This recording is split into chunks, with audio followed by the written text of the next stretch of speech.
아버지 제발 그만해요. 그 사람들 우리 가족까지 건드리잖아요. 그래서 더 해야 한다. 내가 멈추면 다음은 누가 쓰러질 것 같냐? 아버지 때문에 엄마까지. 그 말 지금 끝까지 해봐라. 그 대화가 제 가슴을 갈라놓던 밤 저는 알았습니다. 재개발이란 이름으로 늙은 사람들의 집이 종이 한 장에 사라지는 세상에서 누군가는 끝까지 서 있어야 한다는 걸 말입니다. 그리고 그 누군가가 하필이면 평생 조용히 살던 저가 될 줄은 그때는 몰랐습니다. 나는 재개발 예정지 끝자락 지도에도 흐릿하게 찍히는 낡은 아파트에서 경비로 일하고 있었습니다. 새벽 5시면 자동처럼 눈이 떠졌고 경비복 단추를 잠그며 하루를 시작했습니다.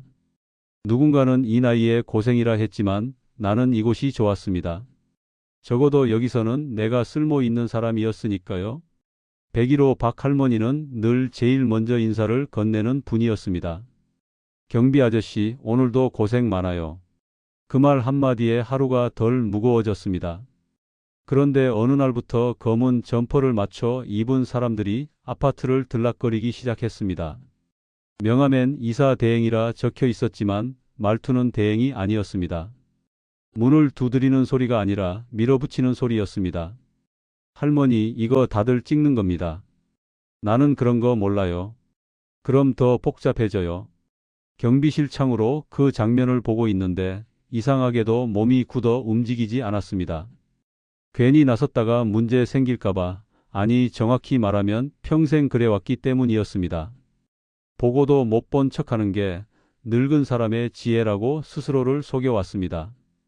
그날 밤 101호에서 큰 소리가 났습니다. 뛰어나가 보니 계단에 박 할머니가 쓰러져 있었습니다.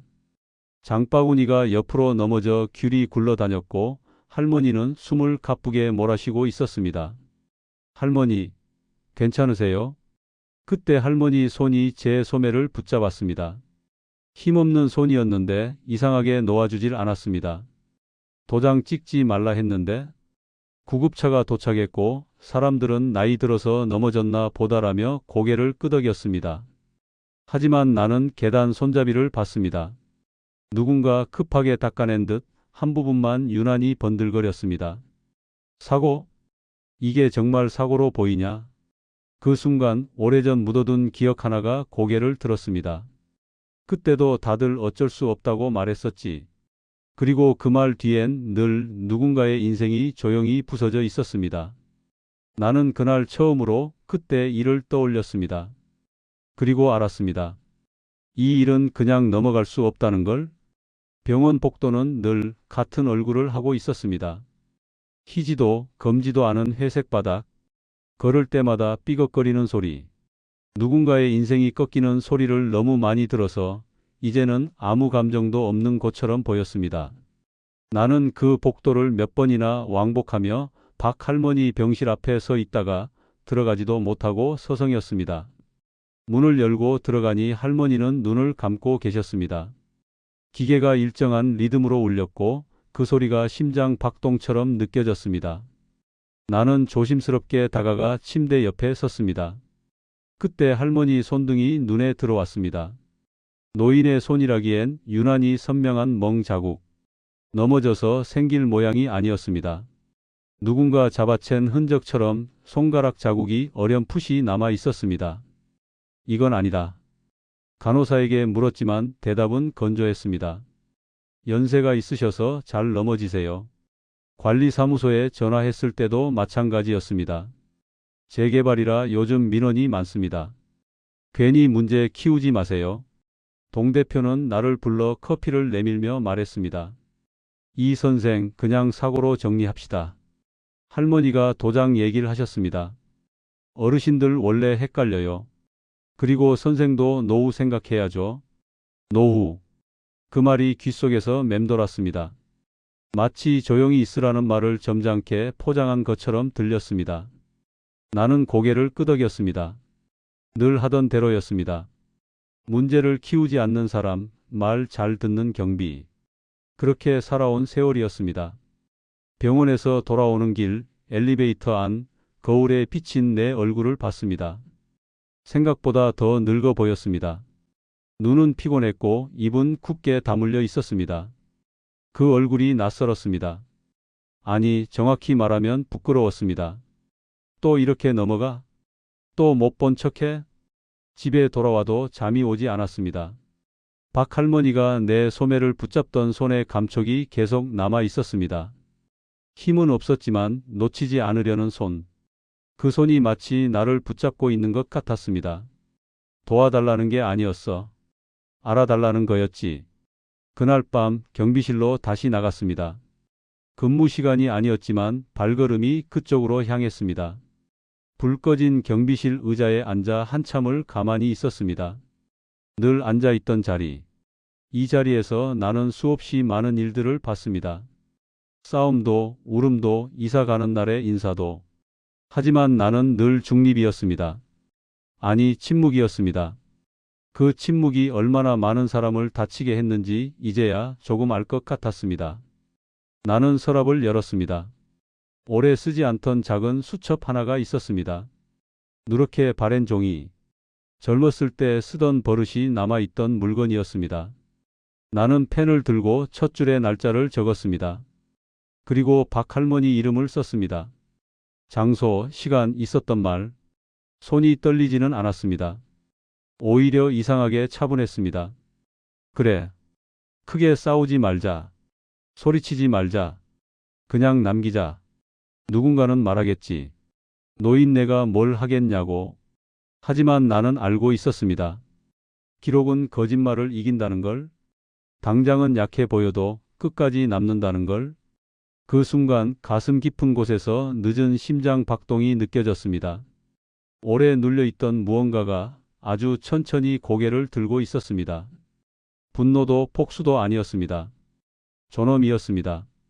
사람으로서 끝까지 외면하지 않겠다는 마음. 나는 수첩을 덮으며 속으로 말했습니다. 이번엔 안 도망친다. 이번엔 내가 본 걸, 내가 안 걸 끝까지 간다. 경비실 불을 끄고 나오며 나는 이미 알고 있었습니다. 이 결심이 나를 어디로 데려갈지. 되돌아갈 수 없다는 걸. 그리고 다음 날 경비실 CCTV 화면을 켜며 나는 처음으로 사각지대를 자세히 보기 시작했습니다. 다음 날부터 나는 경비실에 앉아 있는 시간이 달라졌습니다. 전에는 시간을 보내기 위해 앉아 있었다면 이제는 시간을 읽기 위해 앉아 있었습니다. 사람들은 경비가 늘 그 자리에 있으니 아무 생각 없을 거라 믿습니다. 그 믿음이 나를 자유롭게 만들었습니다. 나는 CCTV 화면을 하나씩 넘겨봤습니다. 출입구, 엘리베이터, 계단. 화면마다 사각이 있었고 그 사각은 늘 같은 방향으로 생겨 있었습니다. 사람은 습관대로 움직이니까요. 나는 종이를 꺼내 화면 배치를 손으로 그려갔습니다. 젊었을 때 하던 버릇이 아직 남아 있었습니다. 머릿속으로만 계산하면 놓치는 게 생깁니다. 손으로 그리면 남습니다. 출입 기록도 다시 봤습니다. 재개발 얘기가 나온 뒤부터 같은 이름들이 반복해서 찍혀 있었습니다. 이사 대행, 명함을 준 사람들, 차량 번호는 매번 달랐지만 끝자리는 비슷했습니다. 우연이라고 하기엔 너무 질서가 있었습니다. 경비 아저씨, 이거 좀 열어주세요. 예. 나는 여전히 고개를 숙였습니다. 말투도 바꾸지 않았습니다. 사람들은 변하지 않는 사람에게 방심합니다. 방심은 늘 진실을 흘립니다. 점심 무렵 관리사무소 직원이 지나가며 말했습니다. 요즘 할머니들 민원 많죠? 다들 예민해서 그래요. 나는 웃으며 맞장구를 쳤습니다. 그러게 말입니다. 속으로는 다른 말을 했습니다. 예민한 게 아니라 몰아붙인 거겠지. 나는 경비실 서랍 안쪽에 작은 수첩을 숨겨두었습니다. 박 할머니 이름 아래로 같은 방식으로 찾아온 다른 어르신들 이름이 하나둘 늘어갔습니다. 도장 이야기, 협박 비슷한 말, 안 찍으면 더 복잡해진다는 똑같은 문장. 그 문장이 반복될수록 이건 개인의 일탈이 아니라 시스템이라는 확신이 들었습니다. 이 판은 동네 건달 수준이 아니었습니다. 누군가 위에서 방향을 잡고 아래에서 손을 움직이는 구조였습니다. 그래서 더 조심해야 했습니다. 성급하면 기록은 사라집니다. 조용하면 기록은 쌓입니다. 그때부터 나는 새벽을 유심히 보기 시작했습니다. 졸린 얼굴, 급한 발걸음, 숨기지 못한 표정. 그 시간마다 경비실 앞을 지나가는 청년 하나가 눈에 들어왔습니다. 헬멧을 쓰고 박스를 싣고 잠깐씩 멈춰 서서 아파트를 올려다봤습니다. 처음엔 그냥 배송기사인 줄 알았습니다. 하지만 며칠이 지나도 그는 늘 같은 시간에 같은 자리에서 멈췄습니다. 눈이 바빴습니다. 물건보다 사람을 보고 있었습니다. 쟤도 보고 있네? 나는 말을 걸지 않았습니다. 그날 밤 조합 쪽 남자가 경비실로 들어왔습니다. 웃는 얼굴이었지만 눈은 웃지 않았습니다. 요즘 별일 없죠? 예, 조용합니다. 괜히 일 키우지 마세요. 그 말은 부탁이 아니라 통보였습니다. 나는 고개를 끄덕였습니다. 여전히 조용한 경비로 남았습니다. 하지만 그가 돌아서자마자 나는 수첩에 한 줄을 더 적었습니다. 경고. 이 판이 나를 보기 시작했다는 증거였습니다. 그래, 이제 서로 아는 거지. 집으로 돌아오는 길 나는 오래 생각했습니다. 이걸 어디까지 가져갈 수 있을지. 혼자서는 무리라는 결론이 나왔습니다. 기록은 혼자서 만들 수 있지만 판을 뒤집으려면 사람이 필요합니다. 믿을 수 있는 사람. 아니, 최소한 같은 방향을 보는 사람. 다음 날 새벽 그 청년이 또 멈춰 섰을 때 나는 경비실 문을 열고 나갔습니다. 배송 힘들죠? 청년은 놀란 눈으로 나를 봤습니다. 잠깐 망설이더니 말했습니다. 할머니들 왜 자꾸 이사 가시는지 알아보는 중입니다. 그 말 한마디로 충분했습니다. 더 묻지 않았습니다. 대신 명함도 이름도 받지 않았습니다. 아직은 아닙니다. 사람은 천천히 엮어야 끊어지지 않습니다. 경비실로 돌아와 CCTV를 다시 켜며 나는 속으로 말했습니다. 이제 혼자가 아니네. 그리고 이 판 생각보다 크다. 그때 화면 한쪽에 낯선 차량 하나가 잡혔습니다. 조합 차량이 아니었습니다. 번호판이 이상하게 익숙했습니다. 이건 뭐지? 나는 화면을 멈췄습니다. 그리고 그 번호를 수첩 가장 아래에 적었습니다. 그 차량 번호는 머릿속에서 자꾸 맴돌았습니다. 낯설면서도 이상하게 익숙했습니다. 나는 경비실 모니터를 몇 번이나 되돌려보며 화면을 멈췄습니다. 새벽 3시 무렵 조합 사람들이 빠져나간 직후에 잠깐 찍힌 차량. 잠깐이었지만 일부러 피하려다 찍힌 느낌이었습니다. 우연은 아니야. 다음 날부터 나는 그 시간대를 유심히 지켜봤습니다. 그리고 사흘째 되던 날 그 차는 다시 나타났습니다. 이번엔 아파트 입구에서 잠깐 멈췄다가 누군가를 태우지도 않고 그대로 빠져나갔습니다. 번호판 끝자리가 바뀌어 있었지만 차종과 스티커 위치는 같았습니다. 그날 새벽 배송 청년이 또 경비실 앞에 섰습니다. 이번엔 그냥 지나치지 않았습니다. 나도 모르게 문을 열고 나갔습니다. 매일 이 시간에 보내요? 청년은 잠깐 놀란 표정을 짓더니 헬멧을 벗었습니다. 눈밑이 퀭했고 얼굴엔 피곤이 그대로 묻어 있었습니다. 여기 할머니들 자꾸 이사 가시잖아요. 그래서요? 그게 좀 이상해서요. 말을 아끼는 태도였습니다. 하지만 눈은 솔직했습니다. 나는 더 묻지 않았습니다. 대신 경비실로 들어오라 손짓했습니다. 문을 닫자 청년은 낮게 말했습니다. 저 영상 몇 개 있습니다. 청년은 휴대폰을 꺼내 화면을 보여줬습니다. 도장을 들이미는 장면, 문을 가로막는 장면, 안 찍으면 더 복잡해진다는 말. 박 할머니에게 했던 말과 똑같았습니다. 그래, 나만 본 게 아니었어. 그 순간 마음 한켠이 이상하게 놓였습니다. 이 싸움이 외로운 싸움은 아니라는 사실이 늦게나마 확인됐기 때문입니다. 하지만 안도감은 오래가지 않았습니다. 그날 오후 재개발 조합 측 남자가 경비실로 들어왔습니다. 이번엔 웃지 않았습니다. 이 선생 요즘 좀 바쁘신가 봐요. 별일 없습니다. CCTV를 교체할 겁니다. 다음 주부터요. 그 말에 심장이 한 박자 늦게 뛰었습니다. CCTV 교체, 사각지대도 기록도 모두 사라진다는 뜻이었습니다. 그리고 근무 위치도 조정될 겁니다. 왜 말입니까? 괜히 오해 살 행동은 서로 피하는 게 좋죠. 그는 마지막 말을 하며 제 주머니 쪽을 힐끗 봤습니다. 수첩이 있는 쪽이었습니다. 나는 그 시선 하나로 충분히 알았습니다. 그들이 나를 보고 있다는 것, 그리고 이미 선을 넘었다는 걸. 감시 시작이군. 청년에게 이 사실을 전하자 그는 이를 악물었습니다. 그럼 더 빨리 움직여야죠. 나는 고개를 저었습니다. 아니, 더 조용히. 조용할수록 상대는 실수를 합니다. 나는 그 실수를 기다리기로 했습니다. 하지만 변수는 생각보다 빨리 찾아왔습니다. 그날 밤 집 전화가 울렸습니다. 발신번호 표시 제한. 수화기를 들자 낮고 낯선 목소리가 들렸습니다. 경비 선생, 박 할머니 일 너무 깊이 보지 마세요. 노후 편하게 보내셔야죠. 전화는 그 말만 남기고 끊겼습니다. 손에 땀이 맺혔지만 떨리지는 않았습니다. 대신 확신이 생겼습니다. 이제 돌아갈 수 없다. 그때 휴대폰이 다시 울렸습니다. 이번엔 아들이었습니다. 아버지 요즘 무슨 일 하세요? 아들의 목소리는 평소와 달랐습니다. 조심스러웠고 어딘가 두려움이 묻어 있었습니다. 나는 대답을 고르다 짧게 말했습니다. 그냥 해야 할 일. 그리고 아들이 말했습니다. 아버지, 제발 그만하세요. 그 한마디에 가슴이 철렁 내려앉았습니다. 그 순간 나는 깨달았습니다.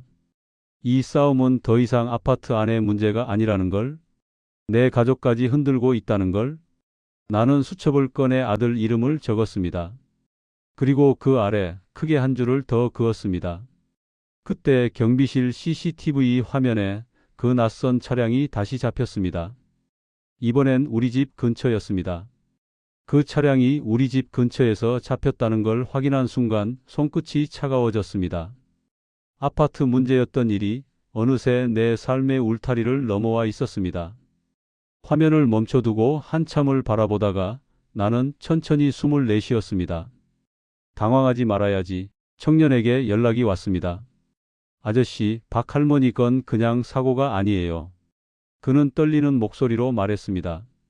취재를 하며 정리한 자료가 있다는 겁니다. 나는 그를 경비실로 불렀습니다. 문을 닫자마자 그는 노트북을 열었습니다. 화면에는 박 할머니 이전에 이사를 간 노인들 명단이 나열돼 있었습니다. 날짜, 병원 기록, 위임장 사본. 그리고 공통점 하나. 다들 마지막까지 버티던 분들이에요. 그 말이 가슴을 찔렀습니다. 버티던 사람들. 쉽게 도장을 찍지 않던 사람들. 그들이 차례로 무너졌고 그중 하나가 박 할머니였습니다. 본보기였구나. 나는 그제야 이해했습니다. 넘어지게 만든 게 목적이 아니라 보여주기가 목적이었단 걸. 이렇게 되면 다들 찍게 된다는 걸 증명하기 위해 누군가를 선택한 겁니다. 그날 오후 병원에서 전화가 왔습니다. 박 할머니 상태가 잠깐 나빠졌다는 소식이었습니다. 병실로 달려가니 할머니는 눈을 뜨고도 초점을 맞추지 못하고 있었습니다. 나는 침대 옆에 앉아 조용히 손을 잡았습니다. 경비 아저씨. 할머니는 힘겹게 말을 꺼냈습니다. 그 사람들이 종이를 들고 왔어. 아들 이름 다 알고 있더라. 그 말에 심장이 쿵 내려앉았습니다. 협박은 이미 가족을 향해 있었습니다. 나는 더 묻지 않았습니다. 할머니의 숨이 가빠졌기 때문입니다. 대신 손을 꼭 잡고 고개를 끄덕였습니다. 알겠습니다. 제가 끝까지 기억하겠습니다. 병원을 나서자마자 휴대폰이 울렸습니다. 이번엔 아들이었습니다. 약속이나 한 듯 타이밍이 너무 정확했습니다. 아버지, 우리 잠깐 얘기 좀 해요. 집 근처 공원에서 만난 아들은 평소와 달랐습니다. 어깨가 잔뜩 굳어 있었고 눈을 제대로 마주치지 못했습니다. 잠시 침묵이 흐른 뒤 그가 입을 열었습니다. 아버지, 이 일 그만두세요. 왜? 그쪽에서 저를 찾아왔어요. 그 한마디에 머릿속이 하얘졌습니다. 아들은 낮은 목소리로 말을 이었습니다. 어디서 일하는지, 아이는 몇 살인지, 집은 어디인지. 너무 자세해서 준비된 방문이었다는 게 느껴졌습니다. 아버지 과거도 안다고 했어요. 그 말에 숨이 막혔습니다. 평생 덮어두고 살았던 시간, 아무에게도 말하지 않고 다시는 꺼내지 않겠다고 다짐했던 과거, 그걸 카드처럼 꺼내 들었다는 사실이 분노보다 먼저 모욕으로 다가왔습니다. 여기까지 왔구나. 아들은 내 팔을 붙잡고 말했습니다. 아버지, 저 때문에라도 멈춰요. 제발. 나는 한참을 아무 말도 하지 못했습니다. 머릿속에서 계산이 돌아갔습니다. 여기서 멈추면 아들은 안전해질까? 아니, 한 번 협박이 통하면 두 번은 더 쉬워집니다. 그걸 나는 알고 있었습니다. 나는 아들의 손을 천천히 떼어냈습니다. 이제는 더 못 멈춘다. 아들은 눈을 크게 떴습니다.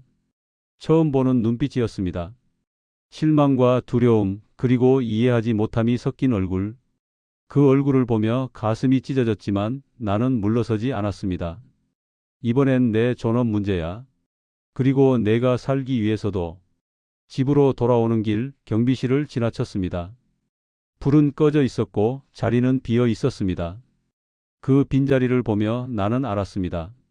이 싸움의 중간을 이미 지나왔다는 걸, 되돌아가면 더 큰 대가를 치르게 된다는 걸. 경비실 책상 서랍에서 수첩을 꺼냈습니다. 박 할머니 이름 아래에 굵게 한 줄을 더 그었습니다. 본보기. 그리고 그 아래 새로운 이름을 적었습니다. 내 아들. 그 순간 결심은 더 이상 선택이 아니었습니다. 전면전이었습니다. 밖에서 발소리가 들렸습니다. 문 손잡이가 천천히 돌아가고 있었습니다. 문 손잡이가 돌아가는 소리에 저는 본능처럼 수첩을 서랍 가장 안쪽으로 밀어 넣었습니다. 경비실 문이 열리며 들어온 건 조합 사람이 아니라 관리소장이었습니다. 뒤에는 처음 보는 남자 둘이 서 있었고 둘 다 웃지 않았습니다. 이 선생님, 오늘부로 근무지 변경입니다. 갑자기요? 민원이 많아요. 괜한 오해 만들지 맙시다. 오해. 또 오해였습니다. 제가 본 것과 들은 건 오해가 아닌데 세상은 늘 약한 쪽의 입을 오해로 묶었습니다. 저는 고개를 끄덕이며 물러났습니다. 여기서 버티면 그들이 원하는 대로 소란이 되고 소란이 되면 기록은 힘을 잃습니다. 그날부터 제 근무지는 옆 단지 지하 주차장으로 바뀌었습니다. 사람 없는 곳, CCTV도 오래된 곳, 제가 무엇을 보든 누구도 신경 쓰지 않는 자리였습니다. 경비실에 앉아도 마음이 붙지 않았고 창밖을 봐도 아파트가 보이지 않아 숨이 막혔습니다. 며칠 뒤 제 예상대로 경비실 CCTV가 교체됐습니다. 새 장비, 새 비밀번호, 그리고 이전 녹화본은 보안 규정이라는 말로 폐기됐습니다. 제가 기록이라 믿던 것들이 순식간에 공기처럼 사라졌습니다. 저는 청년에게 연락했습니다. 그런데 청년은 받지 않았습니다. 불길함이 목을 타고 올라왔습니다. 그날 밤늦게 낯선 번호로 문자가 왔습니다. 짧은 한 줄이었습니다. 청년이 사고 났습니다. 병원 응급실에서 청년을 봤을 때 제 손끝이 얼어붙었습니다. 큰 사고는 아니라고 했지만 얼굴 옆에 붕대가 감겨 있고 손목에는 깁스가 올라가 있었습니다. 청년은 저를 보자 억지로 웃었습니다. 아저씨 죄송해요. 제가 너무 티나게 움직였나 봐요. 그 말이 더 아팠습니다. 죄송할 사람은 청년이 아니었는데 늘 약한 쪽이 먼저 미안해했습니다. 저는 고개를 저었습니다. 내 잘못 아니다. 내 판을 내가 대신 맞은 거다. 청년은 입술을 깨물다가 작은 목소리로 말했습니다. 자료는 백업해 뒀어요. 근데 아저씨 쪽은 괜찮아요? 그 순간 제 서랍이 떠올랐습니다. 수첩, 명함, 번호, 출입기록, 복사본. 집으로 뛰어가고 싶었지만 발이 떨어지지 않았습니다. 그 예감은 늘 맞았습니다. 집에 도착해 서랍을 열었을 때 안은 깔끔했습니다. 너무 깔끔해서 더 잔인했습니다. 수첩도 종이도 그 어떤 흔적도 없었습니다. 누가 들어왔는지 모르게 그러나 분명히 들어왔습니다. 저는 한참을 서랍만 바라봤습니다. 이놈들 내가 뭘 모으는지 다 알고 있었네. 그러면서도 내가 아무것도 못할 거라 믿었겠지. 다음 날 동대표가 저를 마주치더니 비웃듯 말했습니다. 이 선생, 그 나이에 무슨 정의감이야. 노인네가 뭘 하겠냐고. 그냥 조용히 살아. 그 말이 제 가슴을 찍었습니다. 노인네라는 단어가 아니라 그 말에 담긴 확신이요. 세상은 제가 포기하길 당연하게 여겼습니다. 저는 그 확신을 깨고 싶었습니다. 하지만 밤이 되자 힘이 빠졌습니다. 거울 속 제 얼굴이 낯설었습니다. 눈은 붉고 어깨는 축 처져 있었습니다. 저는 혼잣말을 뱉었습니다. 끝났나? 아니, 아직 안 끝났지. 기록이 사라졌다고? 내가 본 게 사라지냐? 그때 전화가 울렸습니다. 이번엔 아들이었습니다. 숨이 가쁜 목소리. 아버지, 오늘 밤 설명회 전날 조합 창고에 들어갈 수 있어요. 너 지금 어디냐? 아버지, 시간 없어요. 근데 아버지 혼자 오면 안 돼요. 아들의 말끝이 떨렸습니다. 저는 알았습니다. 아들이 위험을 감수하고 있다는 걸, 그리고 저 역시 이제 선택해야 한다는 걸. 저는 조용히 옷장 맨 아래를 열었습니다. 한 번도 꺼내지 않겠다고 다짐했던 봉투가 있었습니다. 손을 넣자 낡은 플라스틱에 차가운 감촉이 잡혔습니다. 그 안에는 제 과거가 아니라 제가 아직 버리지 못한 원칙이 들어 있었습니다. 그리고 저는 문을 닫으며 속으로 말했습니다. 좋아. 한 번에 끝내자. 이번엔 내가 숨지 않는다. 밖에서 차 소리가 멈췄습니다. 창문 너머로 그 낯선 차량이 서 있었습니다.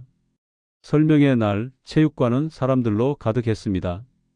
플라스틱 의자들이 줄지어 놓였고 조합장은 무대 위에서 상생과 미래를 말했습니다. 말은 번지르르 했지만 제 귀엔 한 문장으로 들렸습니다. 조용히 사라져 주세요. 저는 뒤쪽에 앉아 모자를 눌렀었습니다. 청년은 다친 손목을 감싼 채 제 옆에 앉아 노트북을 켰습니다. 눈빛은 단단했습니다. 젊은 놈 참 독하다. 그 독함이 지금은 고마웠습니다. 조합장은 박할머니 이야기가 나오자 능숙하게 웃었습니다. 안타까운 낙상이었습니다. 저희도 마음이. 그 순간 제 손이 의자 팔걸이를 꽉 쥐었습니다. 심장이 뛰었고 목 안이 말랐습니다. 억눌린 존엄이 여기까지 나를 끌고 왔습니다. 저는 자리에서 일어났습니다. 사고 아닙니다. 사람들의 시선이 한꺼번에 꽂혔습니다. 조합 측 사람들이 움직이려 했고 조합장은 목소리를 높였습니다. 근거 있습니까?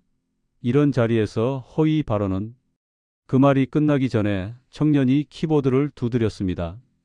무대 뒤 스크린이 잠깐 꺼졌다가 영상 하나가 재생됐습니다. 도장을 강요하는 장면, 문을 막는 장면, 안 찍으면 더 복잡해진다는 말. 체육관이 술렁였습니다. 저거 우리 엄마한테도 했던 말이야. 나도 들었어. 똑같이. 조합장이 소리쳤습니다. 조작입니다. 불법 촬영입니다. 저는 그 말을 기다렸습니다. 거짓말쟁이는 늘 조작부터 말하니까요. 저는 한 걸음 앞으로 나가 마이크를 잡지 않고도 들리게 천천히 말했습니다. 그럼 조작이 아닌 걸 보여드리겠습니다. 청년이 두 번째 파일을 띄웠습니다. 허위 위임장 스캔본. 날짜는 박할머니가 병원에 누워있던 날. 서명은 또렷했습니다. 너무 또렷해서 오히려 거짓말이었습니다. 사람들이 웅성거리는 순간 연문이 열렸습니다. 제 아들이 들어왔습니다. 얼굴에는 멍이 남아있었고 눈빛은 흔들렸습니다. 아들은 무대로 올라가 마이크를 잡았습니다. 손이 떨렸습니다. 제가 했습니다. 처음엔 가족 지키려고 했습니다. 근데 그게 남의 가족을 무너뜨리는 일이었습니다. 체육관이 조용해졌습니다. 저는 숨을 들이쉬었다가 천천히 내뱉었습니다. 가슴이 찢어질 것 같았지만 동시에 어떤 매듭이 풀리는 느낌이었습니다. 늦었지만 정의가 도착하는 소리였습니다. 그때 조합 측 남자가 아들을 끌어내리려 했습니다. 제가 한 발 움직이려는 순간 체육관 뒤에서 또 다른 사람들이 들어왔습니다. 수사관들이었습니다. 누군가 신고했거나 누군가 판을 여기까지 끌고 온 겁니다. 조합장의 얼굴이 순식간에 하얘졌습니다. 잠깐만요. 오해입니다. 설명할 수 있습니다. 수사관이 조용히 말했습니다. 설명은 조사실에서 하시죠. 사람들의 숨이 한꺼번에 터져 나왔고 누군가는 울었고 누군가는 박수를 쳤습니다. 저는 그 소리 속에서 아들을 바라봤습니다. 아들은 제 쪽을 잠깐 봤습니다. 그 눈빛에 살려줘서 고맙다는 말이 들어 있었습니다. 그래, 너는 이제부터 다시 서면 된다. 그런데 그때 청년이 제 팔을 잡고 속삭였습니다. 아저씨, 마지막 파일이 안 열려요. 뭐? 누가 원격으로 지우는 것 같아요. 지금도요. 스크린에 띄운 것만으로도 충분하다고 생각한 순간 제 핏줄이 식었습니다. 아직 끝이 아닐 수도 있었습니다. 누군가 여기서도 윗줄을 지우려는 겁니다. 그리고 제 휴대폰이 진동했습니다. 문자 한 줄. 이 선생, 집으로 와요. 지금. 설명회가 끝났는데도 제 마음은 가라앉지 않았습니다. 승리의 기분이 아니라 마치 폭풍 지나간 자리처럼 텅 비어 있었습니다. 아들은 수사관들과 함께 나갔고 사람들은 제 어깨를 두드렸지만 저는 고개만 숙였습니다. 칭찬이 아니라 확인이 필요했습니다. 정말 끝났는지라는 확인. 집으로 돌아오는 길, 아파트 단지 바람이 유난히 차게 느껴졌습니다. 현관문을 여니 집안이 낯설게 조용했습니다. 그때 거실 탁자 위에 봉투 하나가 놓여 있었습니다. 내가 두고 나간 적 없는 봉투였습니다. 봉투 앞면에는 익숙한 글씨가 있었습니다. 아들 글씨였습니다. 아버지께. 손이 떨렸지만 봉투를 열었습니다. 안에는 작은 USB와 메모 한 장이 들어 있었습니다. 아버지 자료 제가 빼돌려 백업해 놨어요. 아버지가 다치면 끝이라고 생각했어요. 그래서 제가 먼저 죄인이 되기로 했어요. 그 문장을 읽는 순간 목이 탔습니다. 눈물이 나려는 걸 참느라 입술을 세게 깨물었습니다. 아이를 지키려다 아이가 죄를 뒤집어 쓰는 걸 나는 원하지 않았습니다. 하지만 아들은 스스로 그 길을 골랐습니다. 나를 살리려고. 이놈아. 내가 왜 그런 짐을 져? 곧바로 101호 앞에 섰습니다. 빈집 문틈으로 먼지 냄새가 났고 복도 전등은 여전히 깜박이었습니다. 저는 그 문 앞에 한참을 서 있었습니다. 늦었지만 지킨 것이 있었고 너무 늦기 전에 붙잡은 것이 있었습니다. 그걸 새벽 바람이 조용히 알려주는 듯 했습니다. 며칠 뒤 조합 관련 수사는 확대됐습니다. 박 할머니는 회복 중이었고 병원에서 제 손을 잡으며 말했습니다. 경비 아저씨, 나 같은 사람도 지켜주는구먼. 저는 고개를 숙였습니다. 제가 한 게 아닙니다. 라는 말이 목 끝까지 올라왔지만 삼켰습니다. 제가 한 게 맞았습니다. 정확히는 제가 이제야 한 것이었습니다. 평생 눌러놓고 살던 존엄을 늦게 꺼내 들었을 뿐입니다. 아들은 조사 과정에서 모든 걸 말했습니다. 처벌을 피하긴 어려울 거라고 했습니다. 하지만 담당 수사관이 조용히 제게 말했습니다. 아드님 협박받은 정황이 명확합니다. 그리고 결정적으로 폭로에 협조했어요.